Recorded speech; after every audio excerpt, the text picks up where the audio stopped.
पाटील बुवांनी म्हणजे आम्हा दोघांनी काही फरमाईशी सांगितलेल्या होत्या, त्यातल्या बऱ्याचशा पूर्ण झाल्या. एक शेवटची होती ती म्हटलं आता नाही म्हणावी लागणार, पण शेवटी होय होय. तर बुवाचं खूप जुन्या काळातलं एकदम अगदी जुनं भारूड आहे. मी पण कधी म्हटलं नव्हतं, पण तुमच्यासाठी आता प्रयत्न करतो. खूप जुनं भारूड आहे ते.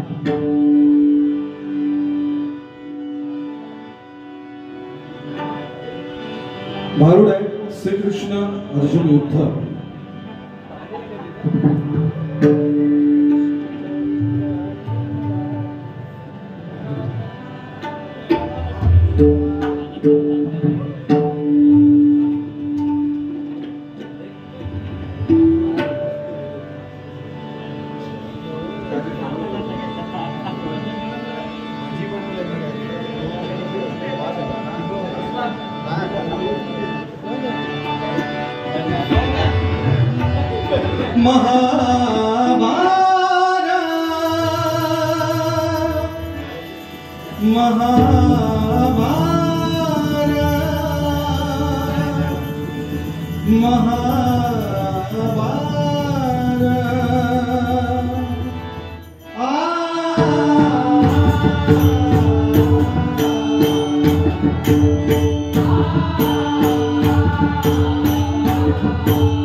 ब्रह्मदेवाचे सगळे एकत्र झाले होते आणि नारद मुनी सुद्धा तिथे होते. तिथे काय विषय झाला की कौरव आणि पांडवांच्या युद्धाचा विषय झाला. तर तुंबरू म्हणून होते ते काय म्हणतायत की पांडवांना जो काही विजय मिळालेला आहे तो कोणामुळे मिळालाय? एकट्या अर्जुनामुळे मिळालेला आहे, नाही का? काय म्हणतायत? पांडवांना जो विजय मिळालेला आहे तो अर्जुनामुळे मिळाला. त्यावर ब्रह्मदेव म्हणतात की नाही, श्रीकृष्ण आणि अर्जुन यांच्या मैत्रीमुळे किंवा त्या दोघांच्याही एकोप्यामुळे हा विजय मिळालेला आहे. परंतु नारद मुनी त्या ठिकाणी असतात आणि नारद मुनी म्हणतात की तसं नाहीये, कारण मानव हा कलहप्रिय प्राणी आहे आणि तो एकत्र केव्हाही राहू शकत नाही. एवढं ऐकल्याबरोबर ब्रह्मदेव नारदाला काय म्हणतात बघा.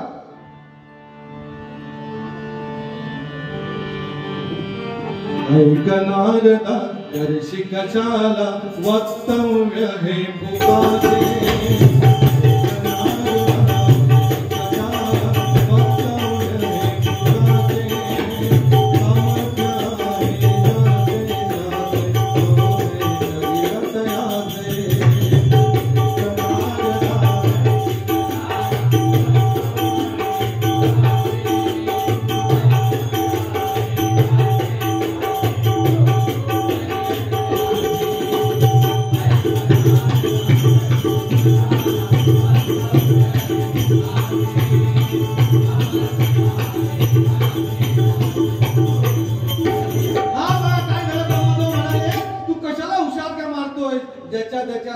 सामर्थ्याचा प्रश्न आहे. अरे नारदा, तू तर एकदम कळ लावे आहेस.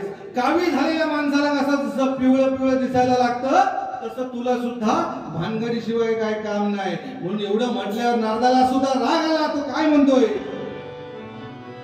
ब्रह्मदेवाचे ऐकुनी बोल, ब्रह्मदेवाचे ऐकुनी बोल,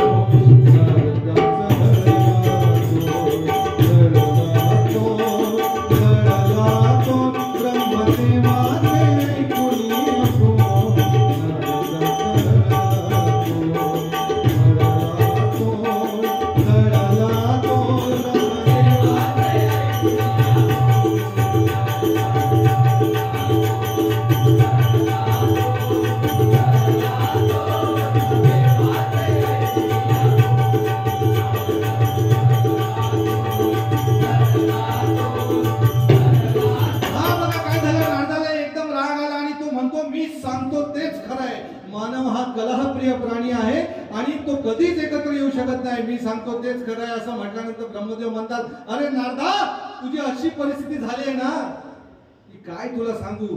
की नारदा, जोपर्यंत कोल्ह्याने सिंहाला बघितलेलं नसतं, जोपर्यंत कोल्ह्याने सिंहाला बघितलेलं नसतं, तोपर्यंत तो स्वतःला राजा समजत असतो. अशी तुझी काहीतरी परिस्थिती झालेली आहे. आणि एवढं बोलल्याबरोबर तिथे जेवढे देव उपस्थित होते ते सर्व नारदावर हसायला लागले. आणि सगळे हसतायत. बघितल्याच्या नंतर नारद मुनी सुद्धा खूप रागवले, हो, खूप संतापले. आणि काय म्हणताय, ए जी ओजी, ए जी ओजी, मिहार मोजी, नका हो तुम्ही सत्तारे माजी, ए जी ओजी, मिहार मोजी, नका हो सारे सत्तारे माजी, करी म्हणतो का फोटो का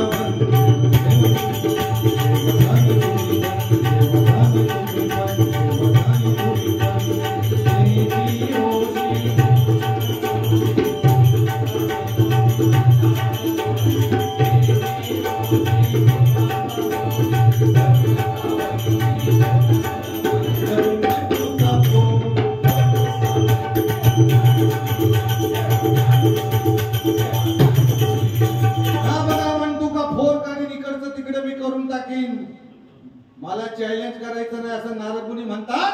आणि काय म्हणतात बघा, ब्रह्मदेव वगैरे सगळे त्याला विचारतात, अरे तू एवढं करणार तरी काय आहे. तर तो म्हणतो की प्रत्यक्ष मी श्रीकृष्ण आणि अर्जुनाचं सुद्धा युद्ध लावू शकतो, एवढी हिंमत माझ्यामध्ये आहे म्हणून सांगितलं नारदाने. काय सांगितलं, श्रीकृष्णाचं आणि अर्जुनाचं सुद्धा मी युद्ध घडवून आणू शकतो. हे ऐकल्यावर ब्रह्मदेव म्हणतात, आता तर तू युद्ध घडवून आणच, मी तर बघतोच तू कसं काय युद्ध घडून आणतो. कोण म्हणतात, ब्रह्मदेव म्हणतात. आणि काय म्हणतात बघा, हे मी तुला आव्हान देतोय,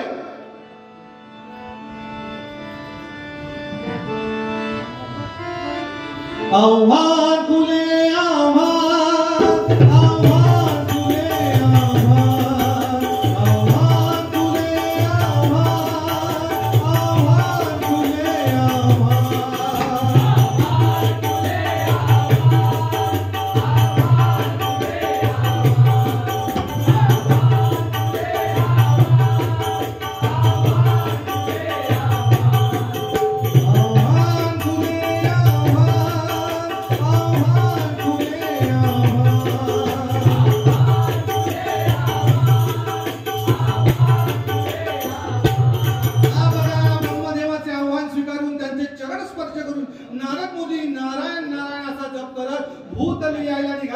आणि ते म्हणतात,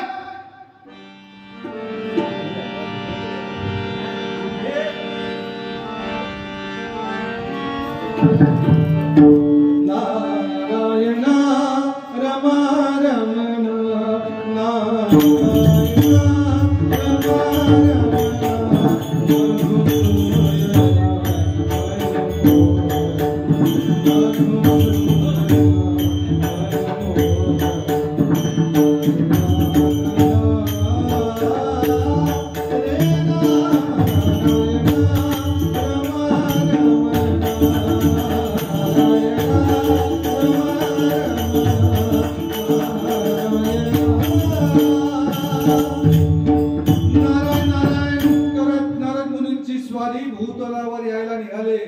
चालता चालता डोक्यामध्ये विचार होता की आपण ब्रह्मदेवाचं आव्हान स्वीकारलंय खरं, पण ते युद्ध घडवून कसं आणायचं याचा विचार नारद मुनी करू लागले.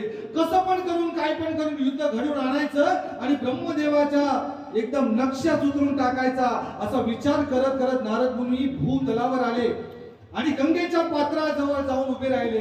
आणि गंगेच्या पात्रेजवळ गेल्यानंतर काय पाहिलं तर तिथे गालव ऋषी राहत होते. आणि ते काय करत होते बघा. गंगेच्या त्या पात्रावर उभे राहुनी द्वितीय सूर्याला गंगेच्या त्या पात्रावर उभे राहुनी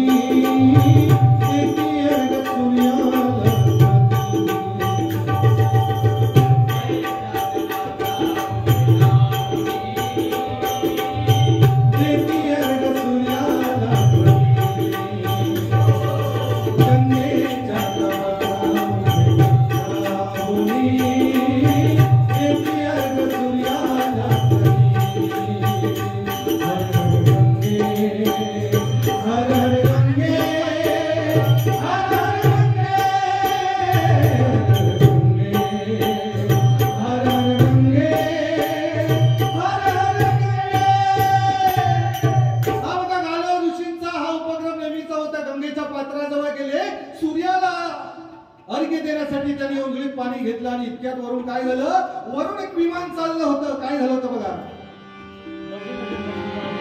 विमानी बसुनी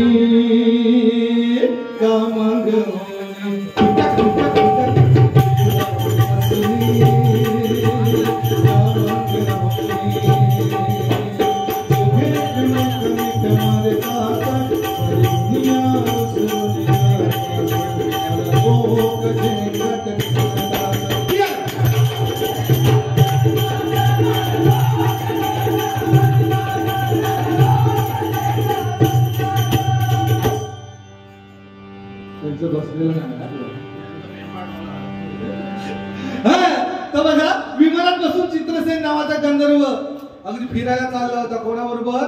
पत्नी बरोबर फिरायला चालला होता. दोघ जण मस्तपैकी पत्नीच्या खांद्यावर हात घातला होता त्याने. आपल्या बायकोच्या खांद्यावर हात घालायला घातलेला जो म्हणजे आपला तो बाळ्या, दुसऱ्याचा तो कार्ट्या. आपलं ते प्रेम आणि दुसऱ्याचं लपड. असं असं ते. पण तो आपल्या बायको बरोबर खांद्यावर हात घालून चाललाय आणि ही आमची पोरं त्याला लपड म्हणतात बघा, झंगाट म्हणतात. असू दे, पण ते दोघं चालले होते विमानातून. पण चित्रसेन जो होता त्याने मदिरा प्राशन केलं होतं. बोल 7:45. आणि काय झालं, मदिरा प्राशन केलं होतं आणि पाण्याचा विडा तोंडात घेतला होता आणि पच करून तो त्या विमानातून खाली तुटला. तो गालव ऋषी त्या ठिकाणी अर्घ्य करण्यासाठी उंजळीमध्ये पाणी घेऊन तयार होते. तेच तो थुंकी त्यांच्या हातावर पडली आणि गालव ऋषी भडकले आणि एकदम उंजळीमध्ये पाणी घेतलं होतं आणि त्या पाण्यामध्ये त्याची थुंकी पडली. आणि असं घडल्याबरोबर त्या ऋषीला इतका राग आला आणि त्या रागामध्ये ते भयंकर ओरडले,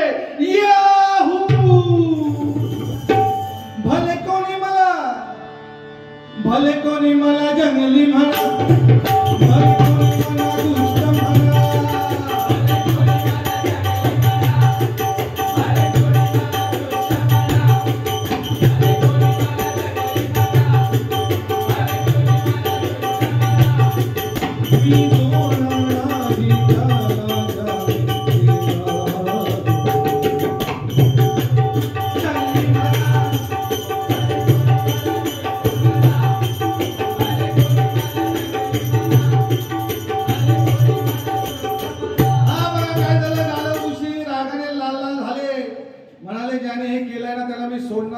नारद मुनी झाडाच्या आड राहून सगळं काही बघत होते. आणि नारद मुनींना वाटलं आता हे शाप देता येतच की काय. म्हणून नारद मुनी पटकन त्या ऋषीकडे जातात आणि म्हणतात की ऋषी मुनी तुम्ही यांना शाप देऊ नका. कारण का, यांनी जर शाप दिला असेल त्याचं कार्य पुढचं होणार नव्हतं. म्हणून त्यांनी काय सांगितलं ऋषीला, तुम्ही श्रीकृष्णाकडे जा आणि श्रीकृष्णाकडे गेल्यानंतर त्याला जाऊन सगळं सांगा, तो तुमचं सगळं काही दूर करेल बघा संकट. आणि नारद मुनी ऋषीला बाजूला घेतलं आणि समजावलं, तुम्ही ऋषी आहात, तुम्हाला शाप देणं शोभणार नाही. ऋषी विचारतात मग मी काय केलं पाहिजे. तेव्हा त्यांनी सांगितलं की तुम्ही कृष्णाकडे जा. आणि श्री कृष्णाकडे गेल्याच्या नंतर गाल ऋषी काय म्हणतात बघा. ओंकार स्वरूपा ओंकार स्वरूपा ओंकार स्वरूपा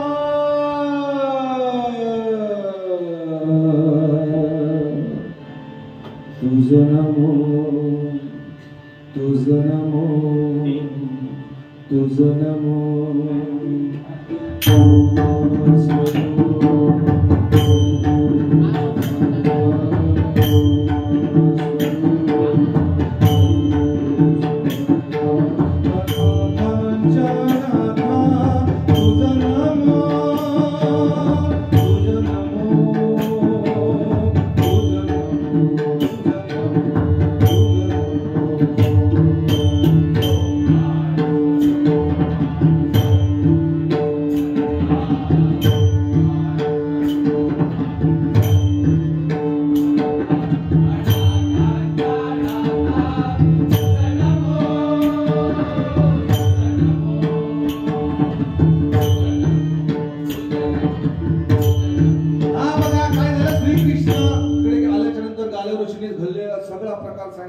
श्रीकृष्णाने ओळखलं तो उन्मत्त गंधर्व म्हणजे चित्रसेन असणार आणि त्यानं काय केलं त्या ऋषींना श्रीकृष्णाने शब्द दिला की काय शब्द दिला की ह्या चित्रसेन गंधर्वाचं मी 3 दिवसात शिरछेद करून टाकीन म्हणून शब्द दिला श्रीकृष्णाने सांगितलं ऋषी आनंदित होतात आणि म्हणतात काय म्हणतात बघा झाले समाधान मला ऐकून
काय झालं बाबा तेव्हा गालव ऋषींनी नारदाला सांगितलं की श्रीकृष्णाने मला सांगितलंय वचन दिलंय की मी 3 दिवसात या चित्रसेनाचं शिरछेद करीन असं म्हटल्याच्या नंतर गालव ऋषी तिथून निघून जातात आणि चित्रसेनाला कळतं की बाबा 3 दिवसात माझा श्रीकृष्ण माझा वध करणार आहे त्याबरोबर तो नारद मुनीकडे आला आणि म्हणाला की बाबा मला वाचव काही पण कर त्याची पत्नी श्री नारद मुनींच्या अगदी पायाजवळ पडली आणि म्हणते की काय पण करावं मी माझ्या ह्यांना किती समजावलं एवढं किती समजावलं पण ऐकत नाही तो काही करा पण ह्यांना म्हणाले वाचवा काही पण करा आणि ह्यांना वाचवा ती काय म्हणते सांगून थकले बोलून थकले ऐके ना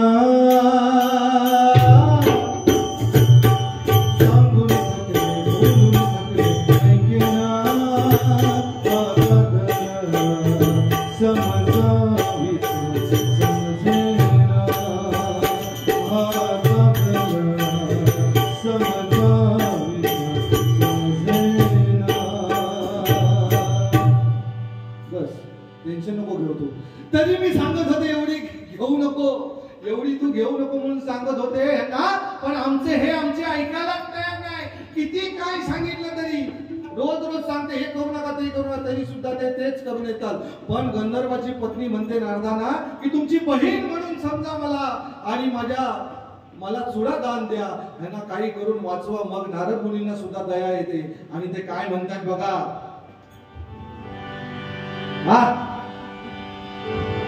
1 2 3 वेळा सांगून बघीन कोणाला श्रीकृष्णाला 1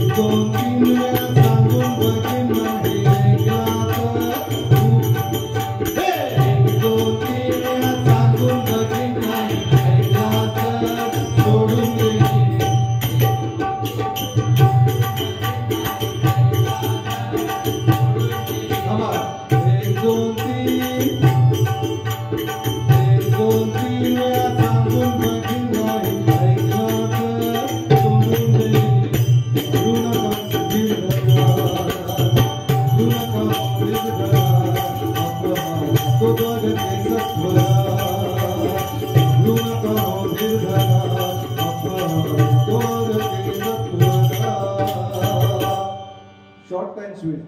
नारद मुनी सांगताय तुम्ही बिलकुल घाबरायचं नाही, मी आहे ना, आयम ना. नारद मुनींनी सांगितलं काय घाबरू नका, तुम्ही एक काम करा, तुम्ही इथंच बसून राहा आणि मी श्रीकृष्णाकडे जातो. काय सांगितलं नारदांनी? मी श्रीकृष्णाकडे जातो. पण तो गेला कुठे? हस्तिनापुरात गेला आणि सुभद्रेला जाऊन सुभद्रेच्या महलीच्या बाहेर जाऊन उभा राहिला आणि तिच्या दासीला सांगतोय की सुभद्रेला बाहेर बोलव. सुभद्रा बाहेर आली. नारद मुनींना विचारते की नारद मुनी काय झालं? नारायणाची स्तुती सोडून तुम्ही इकडे काय करताय? तेव्हा नारद मुनींना सुभद्रेला नारद मुनी म्हणताय की आजचा दिवस हा अतिशय सुंदर दिवस आहे, खूप चांगला दिवस आहे, पुण्य करण्यासाठी, काहीतरी पुण्य कमवण्यासाठी आजचा दिवस चांगला आहे. सुभद्रेला नारदाला सांगितलं आजचा दिवस ही वेळ एवढी शुभ आहे की कुठलाही संकल्प कर, तुझा तो संकल्प पूर्ण होईल, आज पूर्ण होऊन जाईल. सुभद्रा म्हणते एवढा आजचा दिवस शुभ होता तर आमच्या ह्यांनी म्हणजे कोणी अर्जुनानं का नाही सांगितलं? तर नारद मुनी म्हणतात तो आता म्हातारा झालो अगो, त्याचा आता काय उपयोग नाही गो. इतका सांगितल्याबरोबर सुभद्रा म्हणते पण एवढं चांगलं कार्य करायचंय, खरं शुभ कार्य करायचं, पण एखादा ब्राह्मण लागेल. तेव्हा नारद मुनी म्हणतात अरे संपूर्ण ब्रह्मांड फिरणारा, त्रिभुवने फिरणारा मी ब्राह्मण असून तुझ्या समोर उभा असून सुद्धा तुला ब्राह्मणांची काय गरज? तू एक काम कर, तू पहिल्यांदा गंगेच्या तीरी चल, गंगेच्या पात्री चल, तिथं गेल्यावर मी तुला सगळं सांगतो. आणि त्याप्रमाणे सुभद्रा आणि नारायण गंगेच्या पात्री आले. तिथे गेल्यावर नारद मुनी म्हणाले या गंगेत आंघोळ कर. आंघोळ केल्यानंतर समोर ते गंधर्व चित्रसेन आणि त्याची पत्नी बसलेली आहेत. तिथे जाऊन पाणी सोड आणि म्हण की मी तुम्हाला जीवनदान दिलं म्हणून. आणि तिथं गेल्याच्या नंतर जीवनदान दिलं असं म्हण. असं म्हटल्याबरोबर त्याप्रमाणे सुभद्रेने उंजळीत पाणी घेतलं, तिथं सोडून ती म्हणते तुम्हाला जीवनदान दिलं. जीवनदान दिलं असं म्हणतात. नारद मुनी म्हणतो उद्या यायला श्रीकृष्ण मारणार आहे. तिनं कपाळावर हात मारलं काय? आता मी ते एकदा म्हटलं की जीवनदान दिलं म्हणून आता करणार काय? तिला सुद्धा टेन्शन आलं. ती सुद्धा म्हणाली या नारदाने मला फसवलं.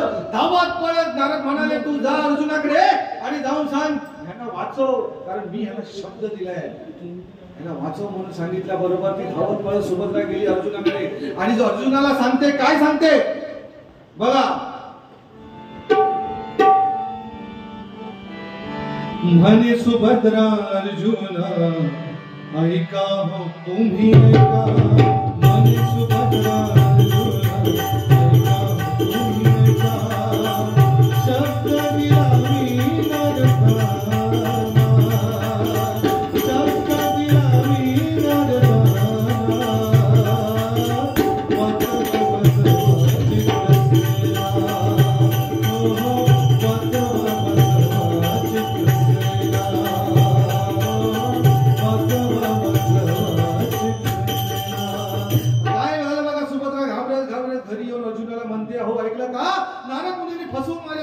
घेतलाय, चित्रसेनेला जीवनदान लाभेल, श्रीकृष्ण त्याला मारणार आहे. अर्जुन संतापला, सुभद्रेवर म्हणाला अगं तुका अक्कल विक्कल काय हा की नाही? कळतं तुला काय? कारण प्रत्यक्ष श्रीकृष्ण ज्याला मारणार त्याला मी कसा काय तारणार असं अर्जुन म्हणाला. आणि पण सुभद्रा काही हट्ट सोडायला तयार नाही. आता बायको ती आमच्या मालवणीत एक म्हण हा, धरणी बरोबर वाकडानी काही चुलीची नाकडा. तिच्या बरोबर जर आपण वाकडात गेलो देवाला भेटणार नाही. त्याच्यामुळे बायको ती तिचं ऐकावंच लागलं. अर्जुन ऐकलं आणि काय झालं बघा, दोघांचाही घनघोर युद्ध चालू झालं. श्रीकृष्ण आणि अर्जुन समोरासमोर आले आणि त्यांच्यामध्ये घनघोर युद्ध झालं आणि दोघेही हट्टाला पेटले आणि कुणी कोणाला ऐकायला तयार नाही. सगळे देव चिंतेत पडले, आता करायचं काय? इतक्यात ब्रह्मदेव त्या गाल ऋषीला जाऊन भेटले आणि म्हणाले बाबा काय पण कर आणि ह्या दोघांना अडव. तुझा प्रश्न सोडवण्यासाठी श्रीकृष्ण लढतायत, त्याच्यामुळे तू जा आणि तिथे त्या दोघांना समजव, नाहीतर काय खरं नाही, सगळं ब्रह्मांड नुसतं हलून जाईल. त्याप्रमाणे गाल ऋषी जातात आणि म्हणाला की माझा राग शांत झालेला आहे कृष्ण, त्याच्यामुळे तुम्ही आता हे सगळं थांबवा. आणि त्याप्रमाणे श्रीकृष्णाने आपली वस्त्र खाली ठेवली आणि सगळेजण श्रीकृष्णाचा धावा करतायत, त्या योगेश्वराची स्तुती करतायत बघा. आणि असं हे अर्जुन आणि श्रीकृष्णाचं भारूड होतं. आणि या ठिकाणी संपलंय म्हणून म्हणतो बघा, सर्वात्मका योगेश्वरा श्याम सुंदर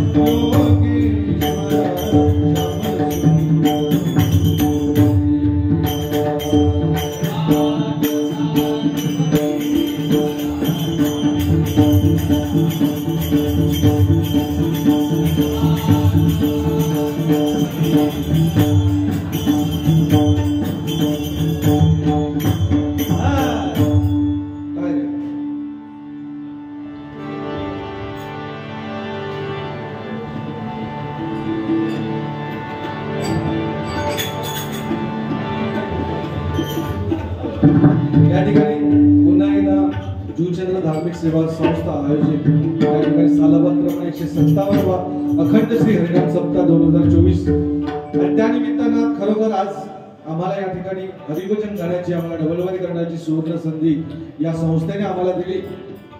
असंच प्रेम आम्हाला वर्षानुवर्ष आमच्यावर करत राहा आणि आमचे सन्माननीय पाटील बुवा असतील किंवा या गावातले इथे उपस्थित सगळी मंडळी यांचे मनापासून आभार मानतो. आमच्या दोन्ही बुवांच्या वतीने तुमच्या सगळ्यांचे आभार मानतो. आमच्याकडून काही चूक भूल झाली असेल तर ती तुमच्या पदरात घालून घ्या. या हिमंताच्या चरणी सुद्धा आम्ही या ठिकाणी नतमस्तक होऊन या ठिकाणी माझ्या वालीची या ठिकाणी सांगता करत आहे असं मी तुम्हाला सगळ्यांना या ठिकाणी सांगतो.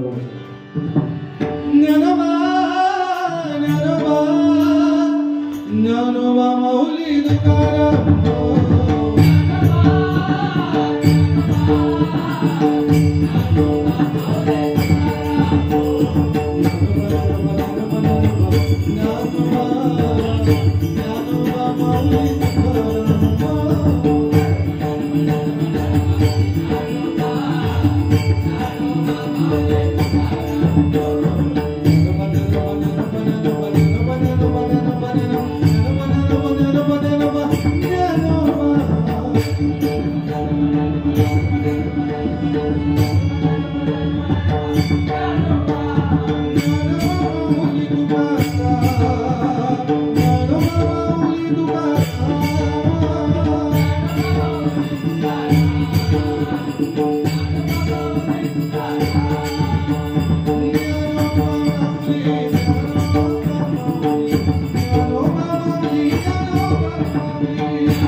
धन्यवाद.